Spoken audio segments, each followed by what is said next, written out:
Outside the Pulpit, episode 3, take 1, Mark. So you grew up in a Christian home, right, Brother Shelley? Yeah, I mean, both my parents were Christian. They actually met in New York. That's where I was born.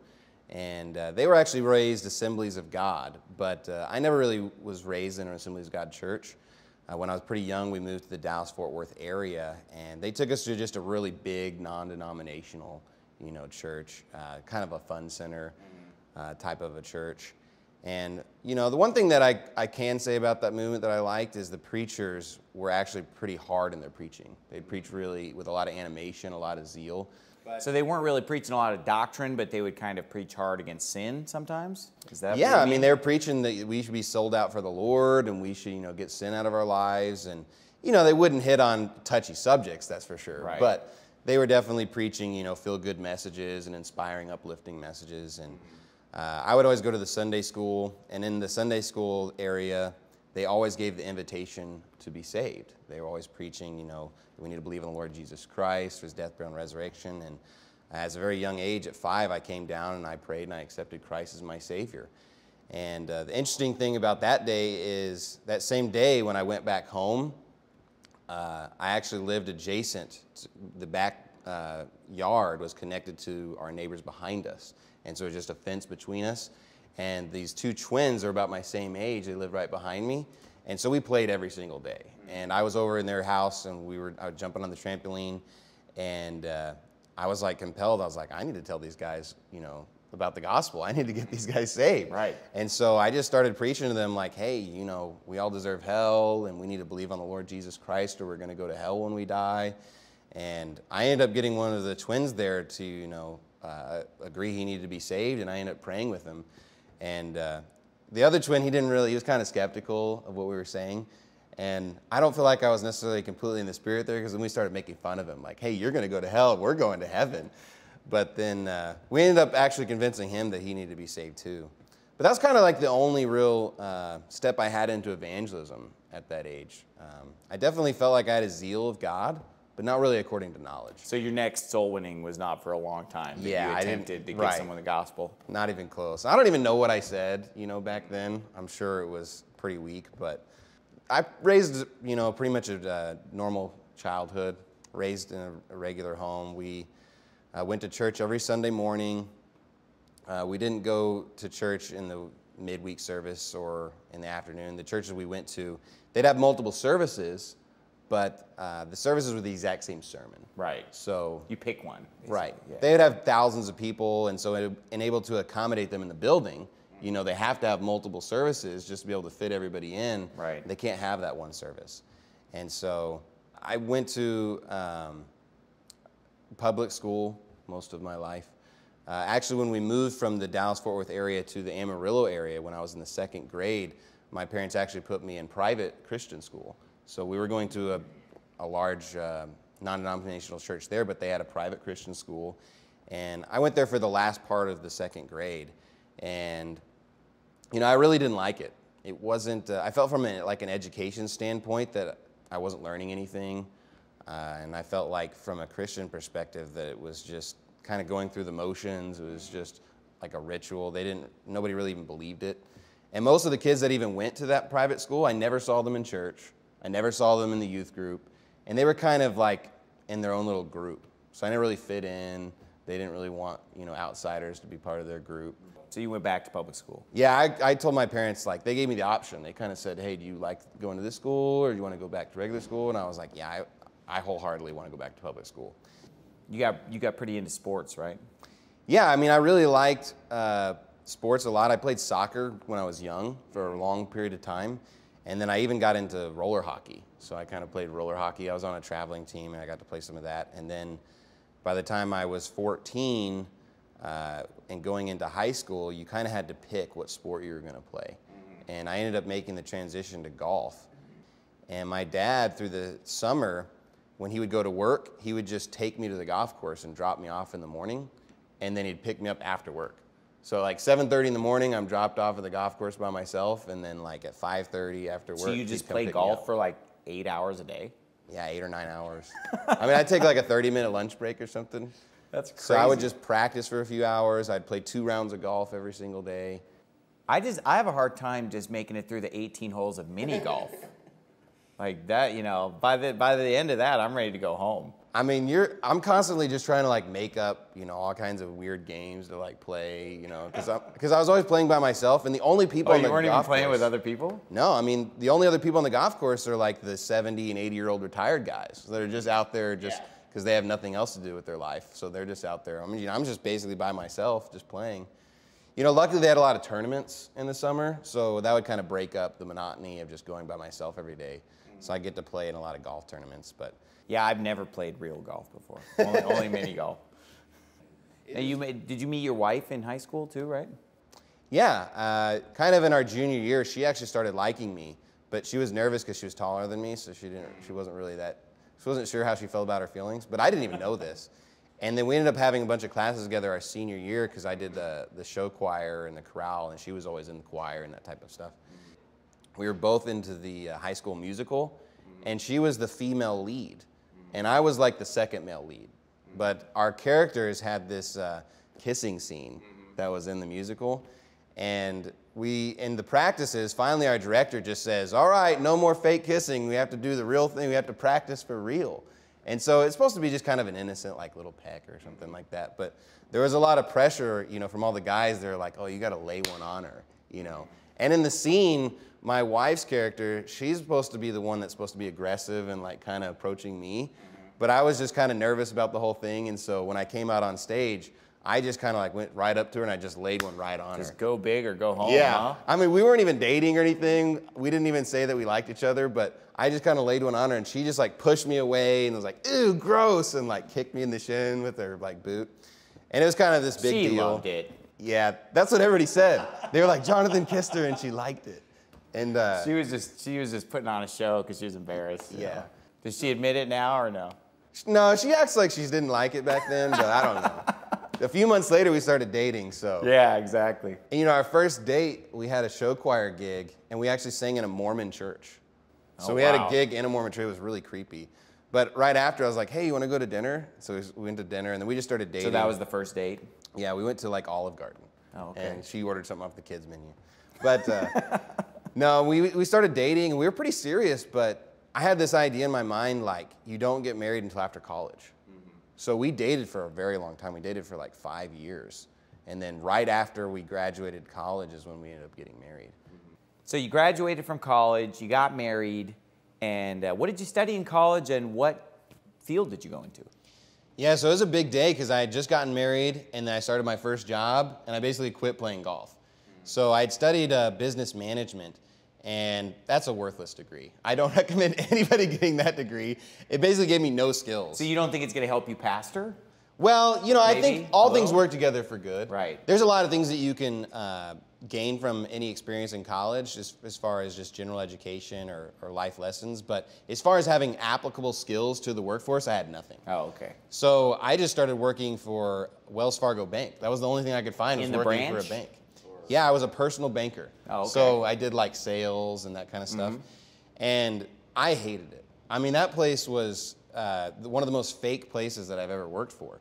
Because everybody that you walk in, they smile and they're real happy. Right. But they're constantly judged by all these surveys that are taken by the clients, by the customers. And if you ever get a non-perfect survey, then you get reprimanded by your manager. So they have to give you all 5s in every single category, or you basically lose your job. So that's why everybody's just like going out of their way to just make it like you're their favorite person and they know everything about you. Yeah, but you know, some people just give you a 4 anyway, because have you ever seen when you're going on Google and you're looking at the reviews, you'll see these stupid comments where people are like, this is the best restaurant I've ever had. I love it so much. 4 stars. And you're just like, what's a 5-star? Exactly. This is what I brought up to my manager because I got surveyed the most. I got surveyed like 10 times. And I had 2 surveys that weren't perfect. And one was like, you know, a 4 snuck in there. Yeah, right. And I said, some people just don't want to give 5 stars. There are and people like that. She was like, it just sounds like you don't want to, you know, learn from your mistakes and you can't admit that. And I was like, no, if I, you know, make a mistake, I want to fix it and I want to do better. And I know I'm not perfect, but I said, it seems like the bar is a little high there. You know? Right. But the thing that really turned me off about it is the overdraft fees. So, oh man. It's crazy. The way they did banking there is all of your items that were pending on the weekend, they charged the highest items first, even though it wasn't in chronological order. Yep. So people would have their mortgage coming in over the weekend, and they would charge that first. And these people are going to like get $1 Coke and $2 candy bar throughout the weekend. And they're paying like $30 for each $1.50 item that they overdrafted or whatever. Yeah, so they reverse the order. So their mortgage comes through for like $1,000 and it would overdraft their account by like $50. Yep. And instead of just getting one overdraft fee, because Wells Fargo would say, well, we're going to move that to the first item, all these $1 items got a $35 fee each. Yeah. So these people are living paycheck to paycheck. They barely make very much money. And they're just getting demolished. Like $500 or $600 in fees. Yeah. And we used two systems, and the old system allowed the personal bankers to kind of go in and reverse the fees, even though we weren't supposed to. Right. Exactly. But you'd have these customers come in, they're crying, they don't have any money. Yeah. So this one guy reversed like half of his fees. Yeah. And he should have only gotten charged one. Yeah. By the way the system, the chronological order. And I just felt like a really wicked person, even just charging him half of the fees. But then we got in trouble with all of our managers because you did that. The store has to meet a 92% collection ratio on all overdraft fees. Oh, wow. For the managers to get their bonus. Oh, so these managers get these like tens of thousands of dollars of bonuses every quarter based on their overdraft collection rate. Yeah. And so if they don't meet a specific ratio, then they don't get paid out. I made that mistake one time. Early in my marriage, there was one time when I overdrew my account. And it was like that, where it was like 5 transactions or whatever, where they did that, the little moving things around. So I got hit with like $175 of fees or something, and it was horrible. And I got him to take half of it off. I probably got that guy in trouble. Or whatever. Yeah. But I got him to take half the fees off. But ever since then, I've just made it a rule to keep a buffer in my account. And I recommend to people that they should never, ever run their account down below $100 or $200. Because sometimes you just forget about 1 or 2 transactions and you're just not paying attention or whatever. So from that day on, when I made that mistake, I started just keeping a $500 buffer, meaning that I considered $500 the zero. Exactly. And just never go below. And then when you get to where you have more kids and you're spending more money, you got to have a $1,000 buffer, $2,000 buffer. But I mean, when I see people running their checking account down to like $8, $15, it's madness because you're going to slip up. And when you slip up, it's just, they're going to come down on you like a ton of bricks and they have no mercy. Yeah, you write a check and someone takes a week to cash it and you just forget that you wrote that check. About it. I mean, and the thing is even people that were financially responsible or made a lot of money would fall into this trap. I was trying to find all kinds of inventive ways to get people sales. And we had to do all these door-to-door sales. It's kind of like soul winning, but not like soul winning. Yeah. And, except you're like hurting people. Right. You're trying to take all their money. I looked through this report and I tried to find the biggest offenders in overdraft fees. And there were people that were paying tens of thousands of dollars a year in overdraft fees. That's crazy. And I found this couple. They were both like one was a doctor and one was like a lawyer. So they're bringing in like $10,000, $15,000. But they just didn't think about money, so they're just blowing money and not thinking about it. They would spend like $6,000 or $7,000 in the negative every single month, and they would just rack up like thousands of dollars of overdraft fees every month. I mean, they literally had $40,000 or $50,000 in overdraft fees in 1 year that they paid. That's insane. And I took it to my managers, and I was like really proud that I found it because I was thinking like, hey, this is a great person. We need to call them and tell them like, hey, you need to figure it out. What's going on with your account because you're paying all these fees. And he's like, no, we love this guy. Exactly. They said, do not call them. They said, if you call them, then we're going to lose your job. Yeah, they didn't want you to counsel with that person and help them like not go in the negative because they want you in the negative. Exactly. That's why like whenever it's possible with your bank, sometimes you can tell your bank like, if I don't have enough money, don't let the transaction go through. Because what they would do if they were honest is that if I don't have money in my account and I swipe my card, it should just say declined. Yeah. Instead of letting me buy that stick of gum and pay $35 for it, right? And you have no idea. Yeah, it should just tell you declined. And then it's like, oh, I don't have any money. But they'll just let you just keep on going.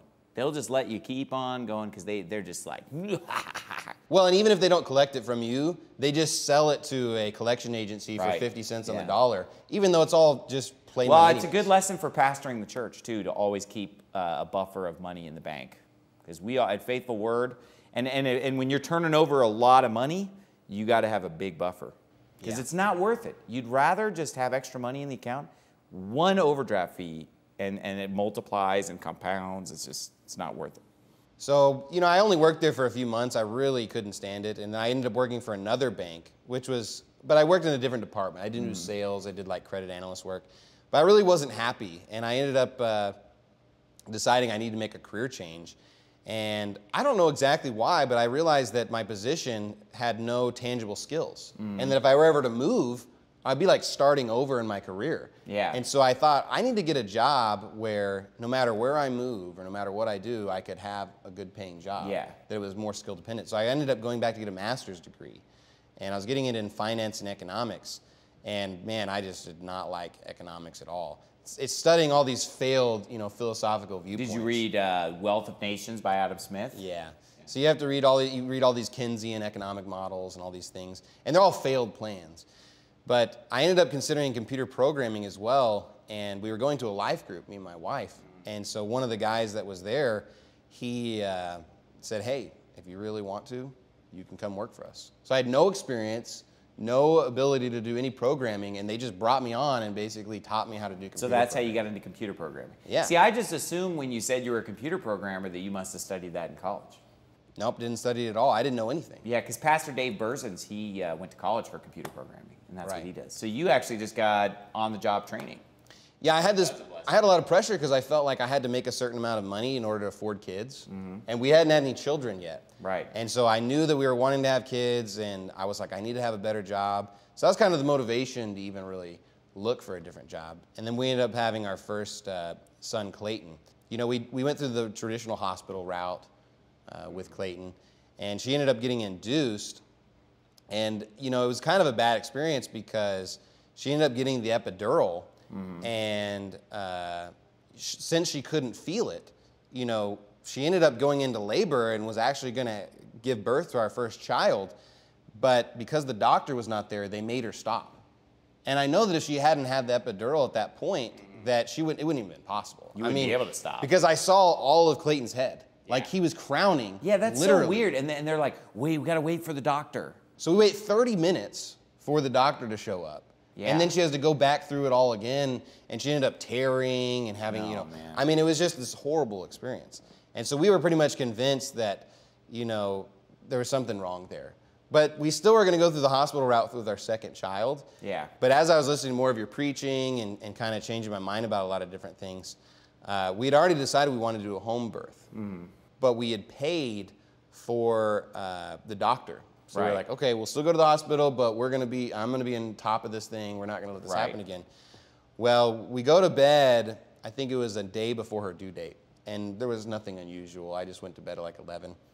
At 1 in the morning, she wakes me up, and she comes in and she's like, I'm having a lot of contractions. And I was like, okay, well, how far apart are they? And she was like, 30 seconds. And I was like, 30 seconds? That means you're like about to have the baby in my mind. But, you know, because we'd gone through the first route, I didn't have enough experience to really know how everything worked. And so I was like, surely she's not having contractions 30 seconds. So I called the hospital. They said, you know, put her in a bath. Put her in a cold bath or warm bath. And if it subsides, then just stay there. And if it increases, then just come right away. So I make this bath, and she's getting in there. And I'm kind of running around frantically, just like preparing things, trying to get ready to go, and calling her mother-in-law. And she starts screaming, and she's just like, no, he's coming. And I was like, oh, man. So I was like, I get her clothes, and I was like, let's go. We'll get in the car right now. We'll get to the hospital. She's like, you don't understand. He's coming right now. So I was like, okay. And so she gets on the bed, and she just starts, you know, giving birth. Yeah. And like, I didn't know what was happening. She's like, call 911. And so I was like, okay. So I just call 911. I'm thinking, what are they going to do? You know, like. Well, send a paramedic. Yeah, call like the how to do ambulance it. or whatever. Yeah, the paramedic's trained in that. I'm calling them, and they just put me on hold. So I'm on hold, and my wife is like giving birth to our son, like the water's breaking and things are happening. And then I run to get some towels, and as soon as I come back, he's completely crowned at this point. Yeah. And it looked like to me that maybe the cord had kind of like wrapped around his neck. Yeah. So I was thinking, oh man, we got to go. Like I just kind of grab him and like one more big push, and then he just birthed there in like 8 minutes. Wow. Like, she's just saying, like, wakes me up in the middle of the night, and she's like, I'm contracting. And then before we know it, like, now we're giving birth in our room, on our bed, you know, to our second child. So that was just, So the second child was an unassisted home birth. Yeah. I mean, we were just sitting there. Not something I really recommend, not something we had planned. You don't want to recommend that. But obviously, you know, it was kind of a crazy experience. At that point, I said, do we even need to go to the hospital? But we still went to the hospital. Yeah. We got treatment and everything like that. And so that was how we had, you know, our second child. It's kind of a special story.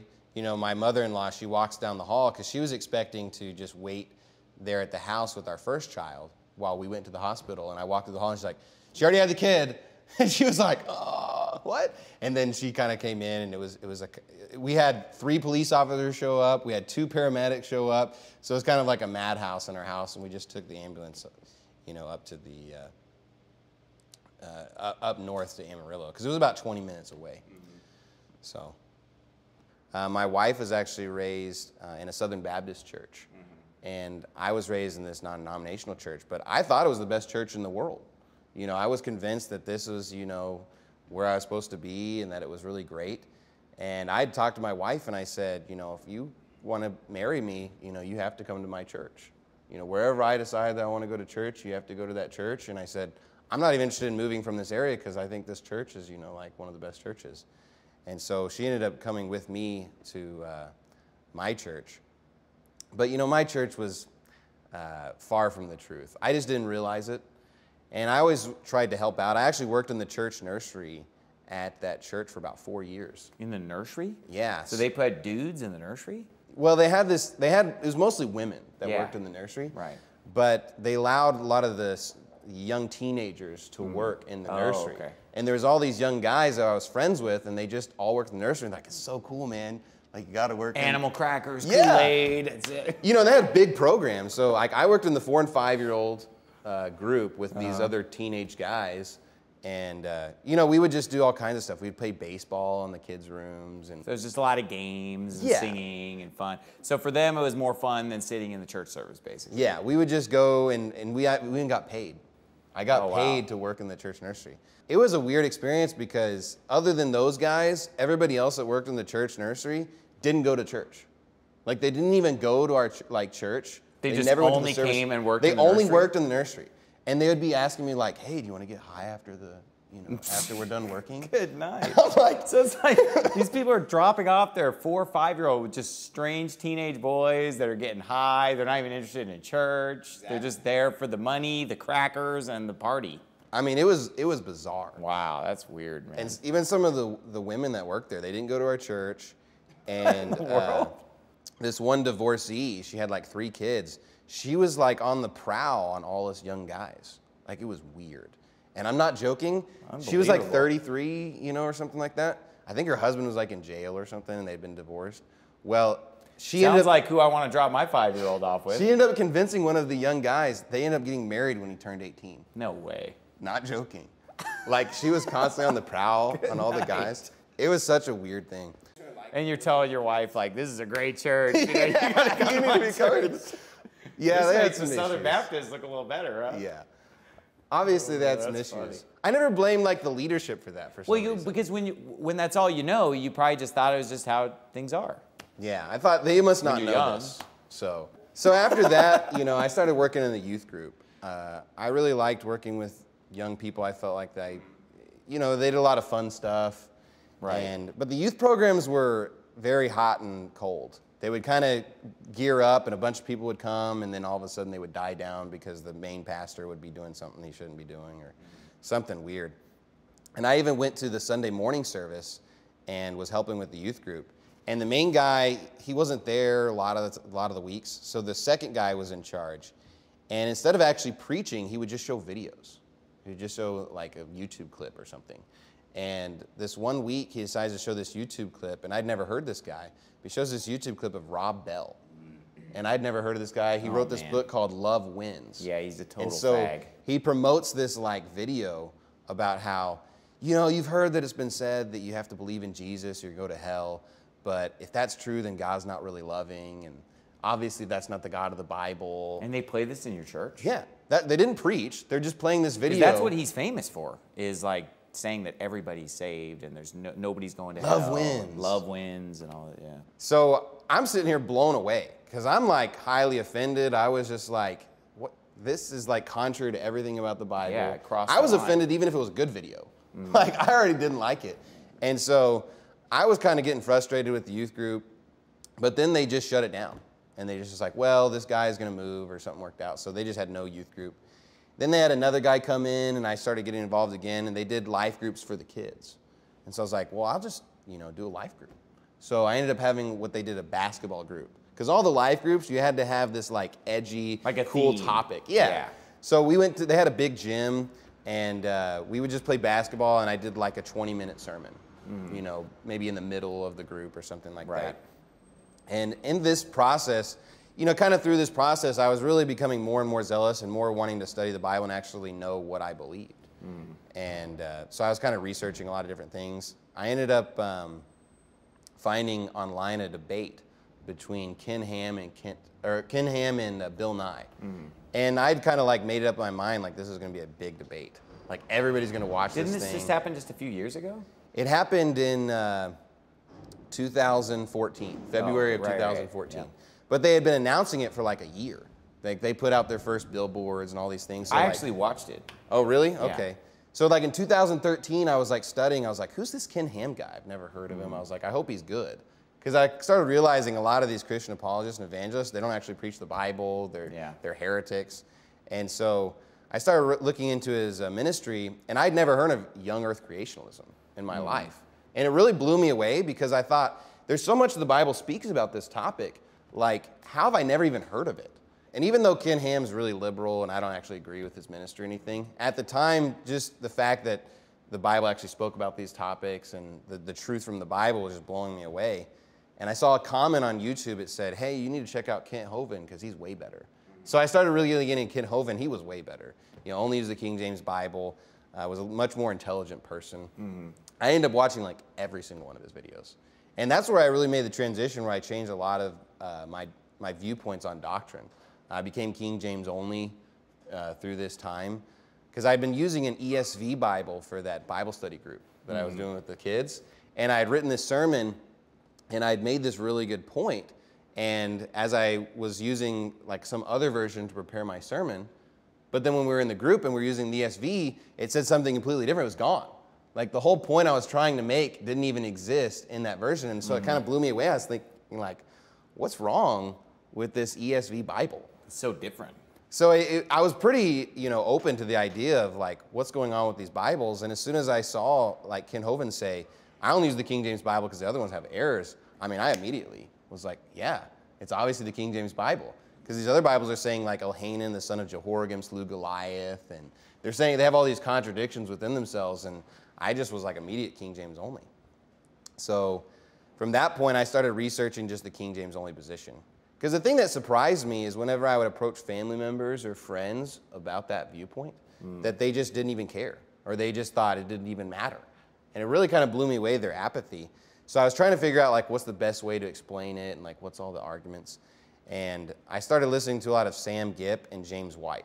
Because they kind of seemed to be the only two people online that I could find that were really like diametrically opposed, really researching the topic. And, I don't agree with Sam Gipp. He's obviously a devil, Hey, our movie came out in 2014. Yeah, the New World Order Bible versions. You didn't find it, huh? I hadn't found it. I couldn't find it. So how did you find our stuff?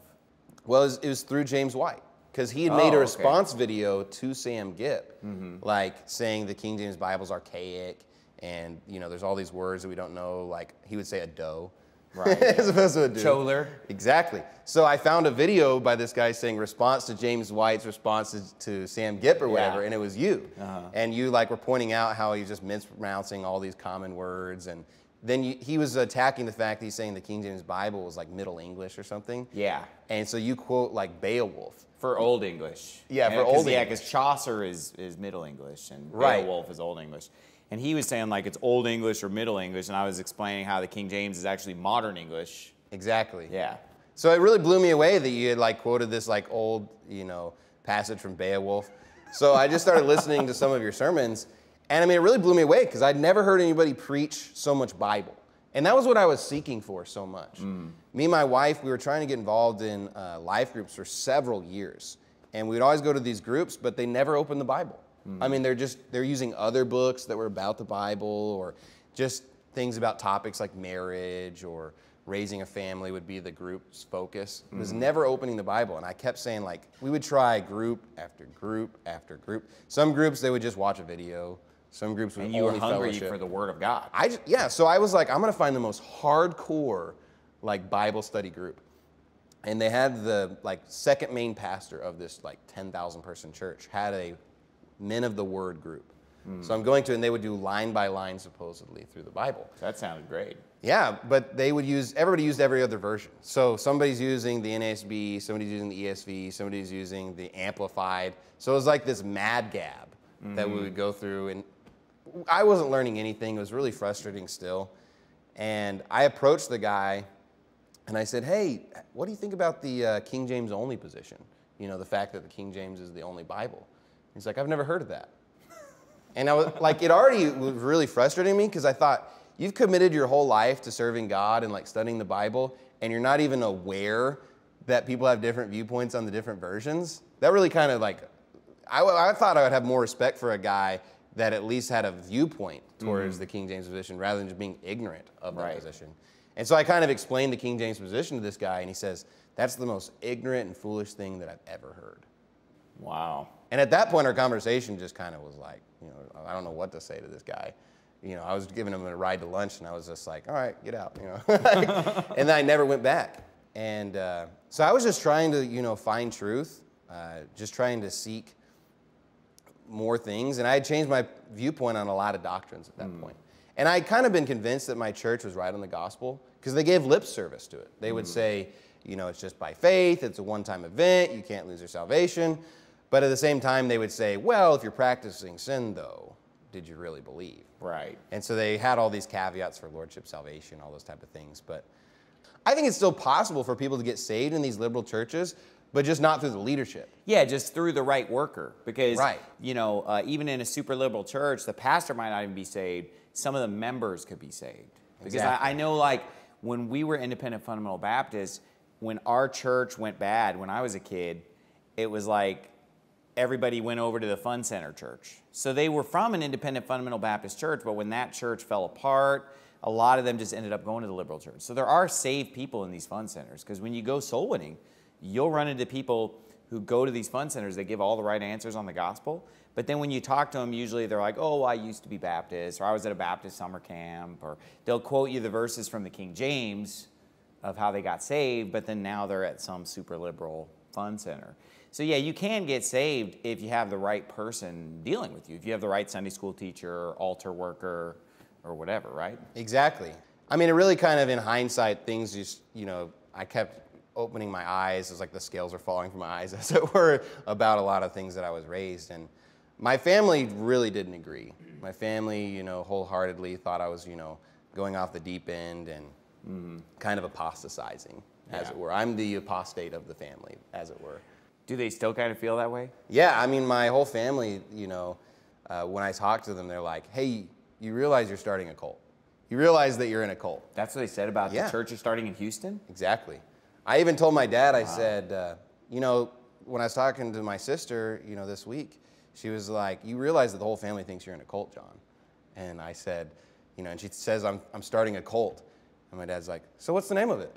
I was like, he's trying to be all Baptist friendly Church. about it. Yeah. Like, so what's the name of the cult you're starting, Jonathan? Yeah. You know, they have this viewpoint that their viewpoint is like the world opinion.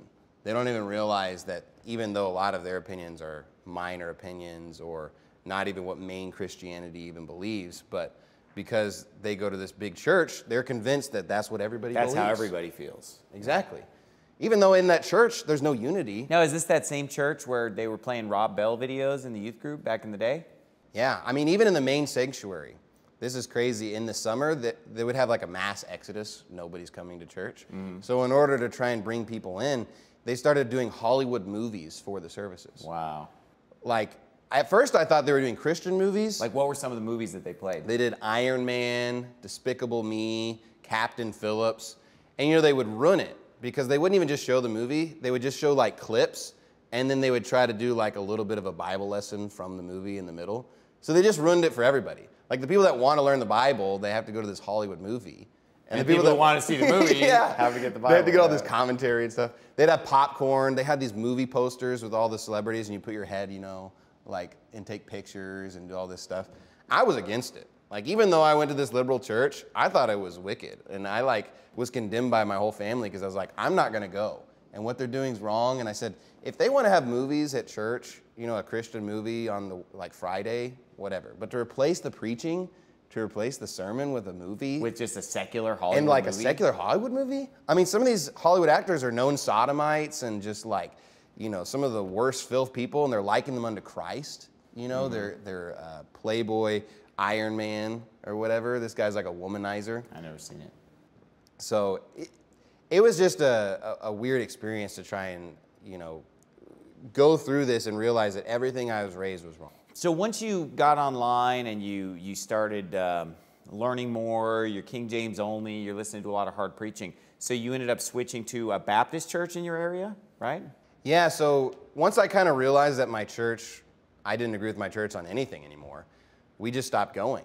And, you know, I was listening to pretty much only your sermons and some other things online, and I knew I needed to get in a good church. My wife, since she was raised Southern Baptist, that was kind of where we were defaulting. Like, maybe we should go to a Southern Baptist church. Right. And for about 6 months or so, we were kind of just church hopping. And after listening more of your preaching, I was realizing there was a difference between a Southern Baptist church and an Independent Baptist church. So I was wanting to try the Independent Baptist churches in our area. So we tried this one Independent Baptist church. My wife was like, let's go, let's try it. So I called the pastor, we spoke on the phone, it sounded good. You know, he's like, they said they did soul winning, they were King James only. And we show up and, like, everybody at the church knows us by name when we walk in. It was kind of, like, awkward. Like, we walk in, like, I'd never introduced myself. I walk in, they're like, you must be Jonathan and Carrie Shelley. Oh, because you called. Yeah. So they were just so excited, like, somebody called. Yeah. Somebody's interested. Yeah. That's funny. And it was like, it really, you know, was off-putting to my wife. She's like, how do these people know our name? And, like, it was super weird. You like, know who your kids are. Yeah, and the choir, they had all the programs, even though the church only had like 20 people. So, like, whenever they had choir, everybody's in the choir and they're just, like, singing to us. Like, you know, and it was super awkward. We had a Sunday school and it was just like 3 or 4 people. Hey, some people might actually love all that attention. Yeah, I don't know. If somebody's really lonely, you should give them the name of that church. It'll be like, so-and-so, we've been waiting for you. Well, and I thought the guy was right on salvation. I didn't really question him on it. But we get up in the sermon, it was pre-trib, and then he just rips on repent of your sins. And I was just like, this is not, you know. Yeah. My wife was like so relieved because she was just like. She didn't really like it. Yeah, she hated it. So we started going to this like big Southern Baptist church too. We were kind of trying a lot of different churches. And they were real traditional at least. So it wasn't like a fun center necessarily, but they were very liberal. It was a more conservative of the spectrum of Southern Baptists. Right. And the church was weird. This one thing, they did baby dedications. And the main pastor, he would take the baby from the parents and then he would hold the baby up like, you know, Lion King or something. And then they would twirl around the baby as they sung to this baby for the baby dedication. What in the world? And it just freaked me out. I was thinking, because we were just starting to have kids. And I was like, there is no way that guy is going to lift up my baby and do this like twirling thing.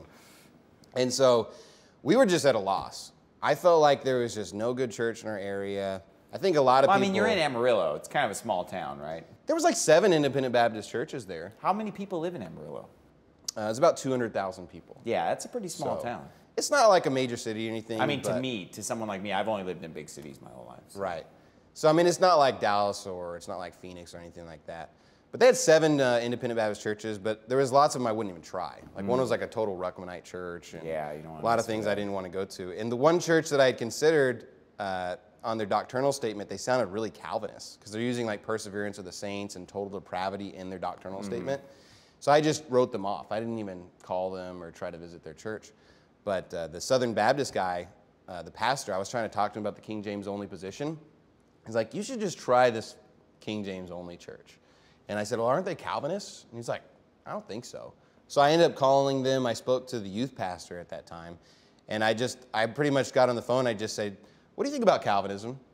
And the guy was like, I don't think very much at all. And I was like, so do you believe in the 5, points of tulip or whatever? And he was like, no.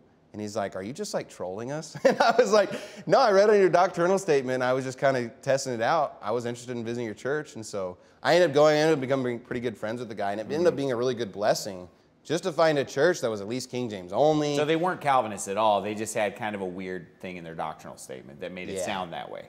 I even asked the pastor about it because you had to do a class to join the church. And he said, well, we don't want to let people reinterpret Bible words. But I was like, well, depravity is not even in the Bible. And, it doesn't use the word perseverance to describe anything about salvation. So he was obviously just copying and pasting from someone who was more Calvinist than him. Right, exactly. So, I mean, the guy was, he was a good preacher. I liked him, but he ended up retiring. And I had approached him saying, I'm considering, wanting to go into the ministry, wanting to be a pastor. Would you consider training me? And he's like, I honestly, if it was like a year ago, you'd approached me with this, I would say wholeheartedly yes. But I'm going to retire, so you need to ask the next guy. Mm-hmm. So the next guy came in pretty quickly, and I ended up approaching him with the same thing a few weeks after he'd been there. I said, hey, I go soul winning on Saturdays. I'd like to start a soul winning, movement in the church. And I'd even like to be a pastor one day. Would you consider training me? And he said, I really encourage people to go to Bible college. That's where they're going to get a lot of hands-on training and experience. I'm kind of a hands-off type of guy. But he's like, at least I'm really good at preaching.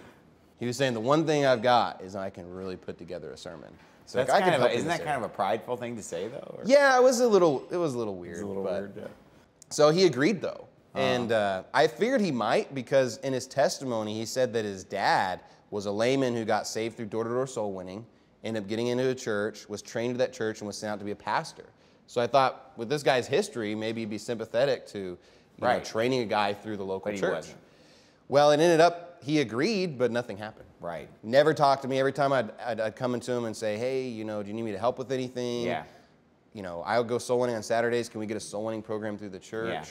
He'd say, well, we don't want to just start a soul winning program and then quit in the winter. People don't like to go soul winning after work gets dark. Say he was just making excuses. Lots of excuses. It's kind of like when I approached my pastor in California about getting trained. He said, oh yeah, I'm going to train you for the ministry. And he told me all these things that we're going to do, and this is how I'm going to train you. But then it just never happened. Years went by, I've got 2 kids, and I keep asking him, and nothing was happening. So finally, I just bit the bullet and went to Bible college because it was like, I could just tell nothing was going to happen. So is that you wanted him to train you. He said he's going to do it, but the training never materialized. Yeah, I mean, he never asked me to do anything. The only thing, I decided to start preparing sermons just to be prepared if I ever got an opportunity. Right. And I'd actually been blessed enough. One of the guys I knew at my old church, he would volunteer for a recovery and addiction center. Mm-hmm. And they just did preaching every single day. They had 2 sermons every single day. They'd have to preach to the people where they could eat. So all these people would show up just because they wanted the food, but they had to endure a 30 or 40-minute sermon. Right. And I was able to preach every week almost at this chapel service. So I had got a lot of experience preaching already. And I just prepared a sermon if I ever get an opportunity to preach in my church, I want to be ready. And one Sunday morning, right after the sermon, the pastor gets up and he goes, all right, for the Sunday evening service, we're gonna have a sermon from Jonathan Shelley. And I was just like, okay. And he's like, but 5 minutes. And it was kind of weird. And I was like, okay. And he picked 2 other people. So he had 3 of us just give a 5-minute sermon on Sunday night.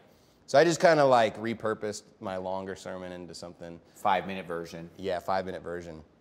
And it was a great blessing to be able to get to preach. There was hundreds of people that went to that church. Mm-hmm. And but after that, still nothing. Just nothing was happening. And I kind of already said in my heart that even though I was going to go through the training there, I wanted to come to Faith Word Baptist Church to kind of finish off my training because I knew I was already like-minded with Faith Word Baptist Church or Verity Baptist Church, and I knew that if I went out to go start a church in the future, that I was going to get disowned. You know, I'd heard your stories about how Regency Baptist Church, after hearing about the pre-trib, departure, that they were pretty much not going to have anything to do with you. And so I wanted to at least have some fellowship with people that are like-minded, and train from somebody that actually did some hard preaching. The preaching at these churches was just never really on sin. It was just the evangelistic type sermons. Right. And they started a sermon series in January, brand new sermon series on the pre-trib rapture. Oh, man. And, I had already purposed in my heart, like, I'll endure pre-trib sermons. I'll just be a blessing to this church. It's been great. But he did it, starting January 1st, every single week, just another pre-trib sermon. And we would always read Matthew 24. It was like we couldn't not open to Matthew 24, but we never read verse 29. Never, not one time. And so they would just kind of read like the whole, beginning of woes. And it's like, hey, let's jump down to verse 36. Exactly. Yeah. Every single time, like clockwork. And then we rolled into February, and he's like, well, we're going to continue our pre-trib series. I just feel like this is really important. And then we roll into March, and he's like, yeah, we're going to continue our pre-trib series.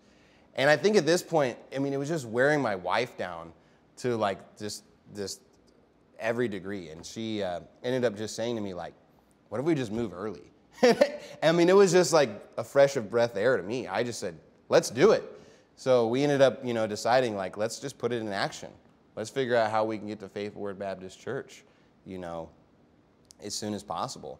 And so I ended up, we had to sell our house. I approached my job. Now, didn't you tell me that another factor was that the pastor whose greatest strength was preaching, that he actually just started reading his sermons from a paper? Yes. Did you tell me that? So we ended up going to the Steadfast one-year anniversary service, and that was the first time I actually ended up getting to meet you there. And that weekend that we left, the pastor got up in the pulpit, and he addressed the church, and he said, I'm really struggling, and I feel like I can't preach right now, so I'm just going to read my sermons. And he's like, but I hope that y'all can be praying for me and like encourage me through this, transition, and I'll get to where I, the better. So we show back up, and we don't even know anything. And all of a sudden, the 30-minute sermon turned into a 15-minute sermon. Just read from a paper. And it basically sounded like he took like 4 or 5 commentaries and just kind of mixed them together and was just reading that to us. And it was so precise that there was a hearing impaired couple that sat pretty close to us. And one of the service weeks, we were sitting just like right next to them. And he had this paper, and it was different than the bulletin. And so I looked at it, and it was exactly the sermon from the pastor. And I watched as this guy is following line by line exactly what he was saying. Because the guy was just reading it. He was literally reading a sermon in the most literal way that you could possibly say. Just a 15-minute sermon. And we would be done like with service just so quick that they had to start pumping up the special music. And how many people went to this church? On a Sunday morning, you might have 400 or 500 people. So you have 400 or 500 people showing up, and this guy just reads a 15-minute sermon off a paper? It blew me away. And the church attendance didn't even suffer. Because the main pastor, he just put so much honor onto this guy before he left over. He did a really good transition. It made me think of And this is the new guy? Yeah. So how long has he been pastoring? He had pastored a church in Lubbock. No. I mean, how long had he been pastoring the new church?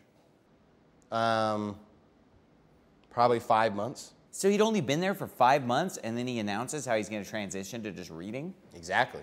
5 months into his job, and he's already just panicking? I don't know what happened. That's bizarre. And the people at that church... Is he still there? Yeah. And he's still reading his sermons. No way. Because every once in a while, I'll just go back and look. And we even visited when we went back home.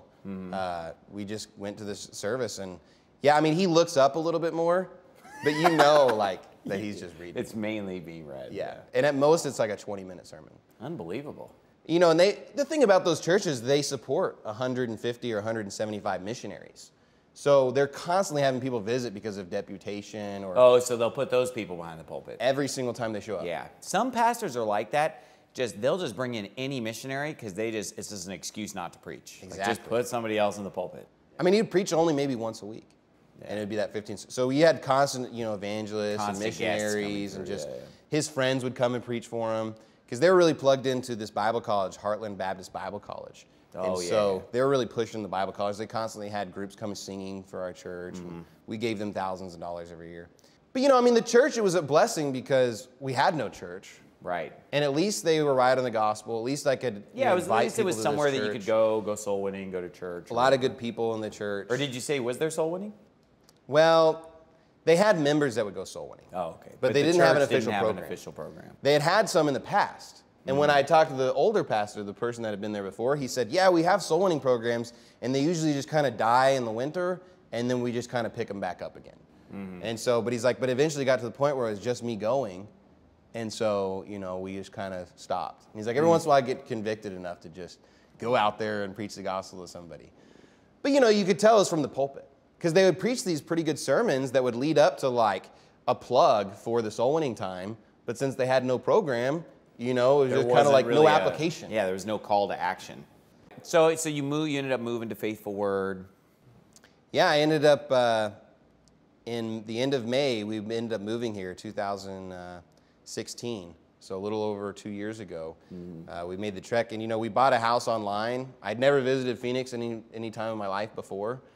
I never spoken to you except for just that one time in Old Pass. Wasn't it like at a park that I met you? It was like after soul winning, all the soul winners met at a park to like, I don't know if it was like to eat lunch or something, right? Didn't we have lunch at a park, like Panda Express? It was Panda Express.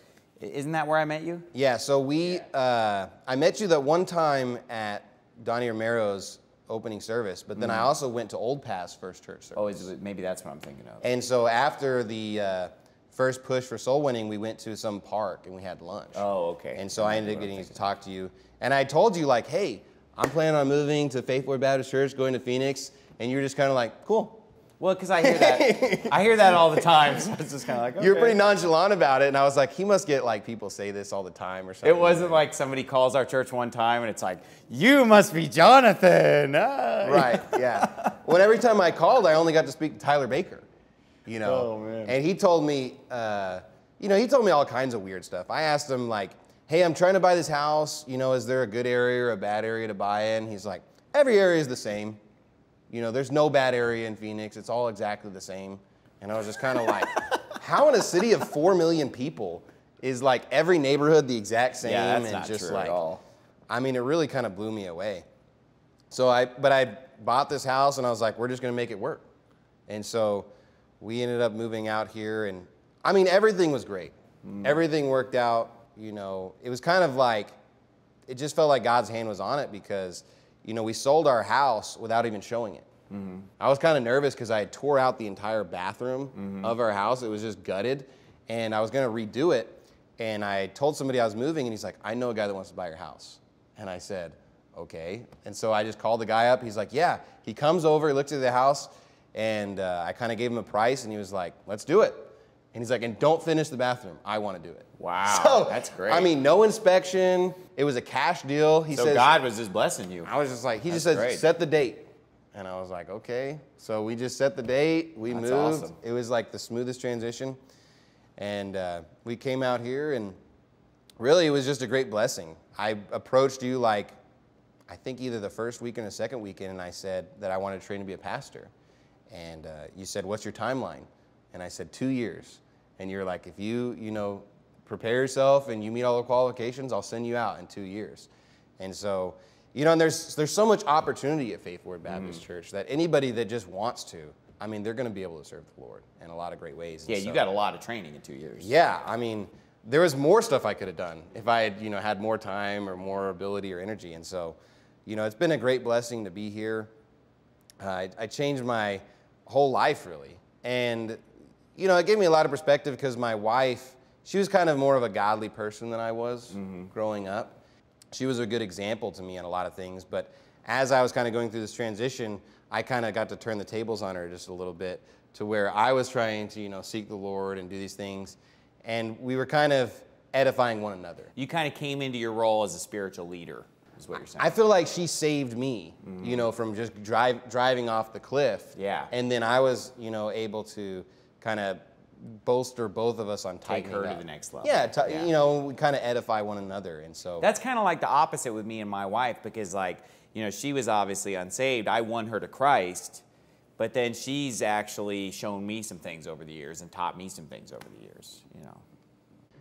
But now we get the opportunity to go to Houston. I'm really excited about this opportunity. I visited Houston a few different times, and so I really like the area. My wife, she had told me when we were raised, she was like, I'll never leave Texas. She said, I will never move away from Texas. So just even getting her to Phoenix, Arizona was, you know, a task in and of itself. Well, I guess that makes sense why when I was kind of suggesting to maybe think about other places than Houston, she was just kind of like really dead set on Houston. Remember I was kind of bringing up places in California and everything, and I could just tell by her face, she's just like, no way. In her mind, there was no option. I mean, she was like, her heart was in Houston. What, people who are from Texas, because you're from, you know, Texas too. People who are from Texas, they just have this thing about just Texas. Oh yeah, right? It's they like have a lot it's of Texas pride. Yeah. Oh man, they think Texas is the greatest place on the planet. Like Texas is its own country, as it were. You know. I don't know what all the hype's about. But yeah, people who live in Texas are pretty into it though. I would say that I had a little bit of that in me. Yeah, but she had even more. Yeah, but even moving to Arizona, you know, there's a lot of things I like about Arizona better than Texas. Yeah. You know, the constitutional carry, and I love the weather here. I think the weather's great. So I've really enjoyed being in Phoenix. I would think that if you weren't here, it would be one of my top areas to go and start a church. So I can see why you really like this area. Why I picked it. Yeah, and I mean, it's obviously an underreached area. So what's your vision for Houston? You know, what's your biggest goal, or what do you kind of, I'm sure you kind of think about what you'd like to see happen, right? I think just the immediate goal is to just make a plan to actually reach the entire city with the gospel. Mm-hmm. One of the reasons why I picked that area is I had taken a lot of the church information I could find online about what independent Baptist churches were in that area, and I put them on a map. Mm-hmm. And then I kind of just was looking for areas that were underserved, and then I was just even looking for churches that were doing soul winning. I couldn't find any. And, you know, hopefully, you know, in the next decade or so, a lot of more churches will get on fire. But in my opinion, every independent Baptist church should be trying to reach their entire city with the gospel every year. Yeah. And so the entire county. Yeah, I mean, why not? And so my vision is going to be, you know, the primary vision is getting Houston the gospel. So you got to get some soul winners in your church, get them trained, get the soul winning time set up, get the maps going, get the manpower. Because, I mean, a city like Houston with millions and millions of people, you're going to need a huge army of soul winners. You're going to need hundreds of soul winners to get it done. Exactly. I mean, the key to getting everything done is having the manpower, is having the soul winners. You can't do it by yourself. No way. You can't reach that many people. It's like a drop of water on a hot stove. Exactly. It's not as important for me to, you know, soul win with all my time rather than to try and get people zealous for the Lord. Yeah, you got to have a team. Exactly. So I think, you know, hopefully. But it's important as a pastor to get out there and do a lot of soul winning, because that's what's going to inspire other people. You got to model the way. Exactly. Lead the way by showing the soul winning yourself. Being a good example. Mm-hmm. And I'm hoping that if we can train a soul winning army for Houston, then we can kind of, you know, be a mobile unit. Then we can start reaching other areas, reaching other countries, reaching these other places. And so, you know, my vision is just to try and reach our immediate area and try to bring in as many soul winners and try to train people to do the soul winning. Yeah. And then start reaching other areas. And the thing about Houston that's very interesting is it's a highly segregated city. Really? So there's just these pockets of people that are demographically completely different. And there's one area of Houston that's like only Spanish speaking. So there's just this huge area where it's only every sign's in Spanish. So it's like a little Mexico to reach right there. Exactly. You know, my goal would be, if I end up having the right guy or have people that are real zealous that want to reach that community, just plant a church like the Faithful Word North. I think it's been a good example of starting a church like that or a ministry like that.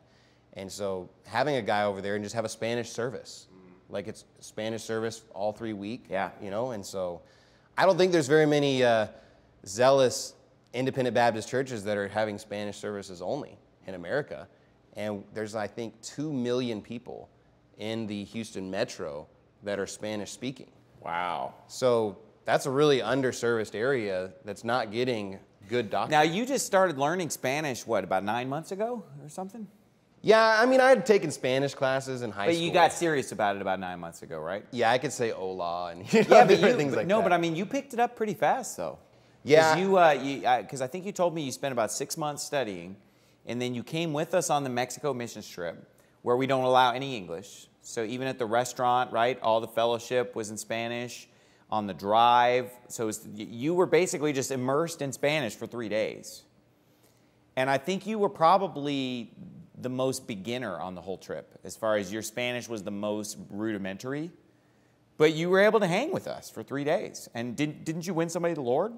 Yeah, I ended up being able to actually win 4 people to the Lord. Down in Mexico? Trip. Yes, sir. It was the first people I'd ever won to the Lord. And those people down there don't speak English at all. So No. it was all Spanish. It was totally Spanish. I didn't. Yeah. I mean, I might have accidentally slipped an English word. So how did you learn Spanish so well so fast? Because it was about 6 months of intensive study.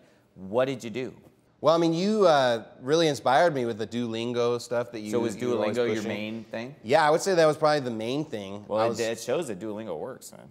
Yeah, I mean, it's really diverse as far as all the different aspects that it kind of reaches you in, all the different categories. It covers a lot of grammar, covers a lot of subject matter. Yeah. Exactly. So, and then I was also just studying the how to present the gospel. So I was reading the Reino Vera Gomez 10, and I kind of put together a vocabulary list. And I was just doing study, you 15, probably 20 listened minutes. to like Brother Jimenez's gospel presentation in Spanish. I even found a couple other guys that were giving gospel presentation. I just kind of listened to it, or I would listen to stuff while I was working. And so I think just the key to learning foreign language is just keeping the momentum. Because it seems like when you're learning, you just keep making, new, going to the next level just constantly, as long as you're motivated. Steadfast. Yeah, just keep doing it.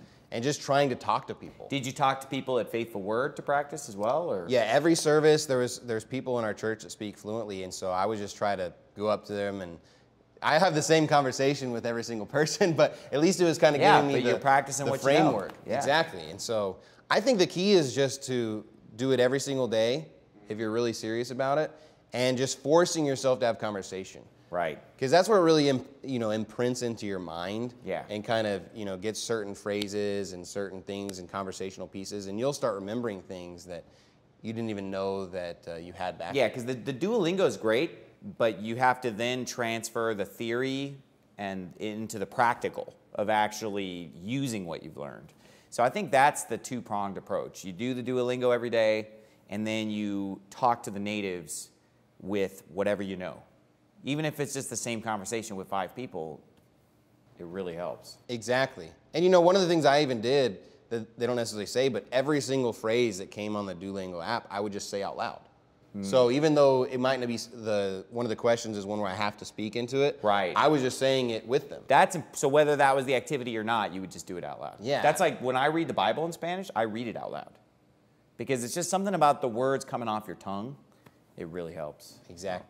Well, that's going to help out a lot in Houston. If you need to keep that going. Yeah, and that was really my primary motivation, is I just knew there was so many Spanish-speaking Wait, so it wasn't people. the tacos? I thought your primary motivation was to come on my trip and eat tacos. Yeah, I kind of like Tex-Mex, but no, the tacos were really good. Tex-Mex. And those onions, the cebollas, they were really good. So yeah, those are good. I really enjoyed that trip. I want to go back. Yeah. So, Well, we're going back in November. I know. I might have to make a trip with you Peel guys. yourself away from Houston. But. Yeah, invite some of the guys there that speak Spanish to come with me. Yeah. So I'm really excited about the opportunity there. That was my main motivation to trying to relearn Spanish, was just the fact that Houston had so many Spanish speakers. Yeah. And when you announced that trip was going to happen in January, I said, I need to go on that trip. Because if I don't go on that trip, I'm going to waste the opportunity to really immerse myself and make a really big gain. Yeah. I don't know how long it would take me to actually win somebody to the Lord if I had never gone on that trip. Right. And so even though I was but pretty mainly basic. what the trip provides is like a motivation too, because it's like a deadline. Yeah. Like I got to turn my tree gold by that time. Right. Well, it's great talking to you, Brother Shelley, and I'm looking forward to seeing what God does in Houston. Yeah, I really appreciate the conversation and everything that you've done for me. So I feel like it's just been a great blessing, and I'm really excited about the opportunity that I have, before me.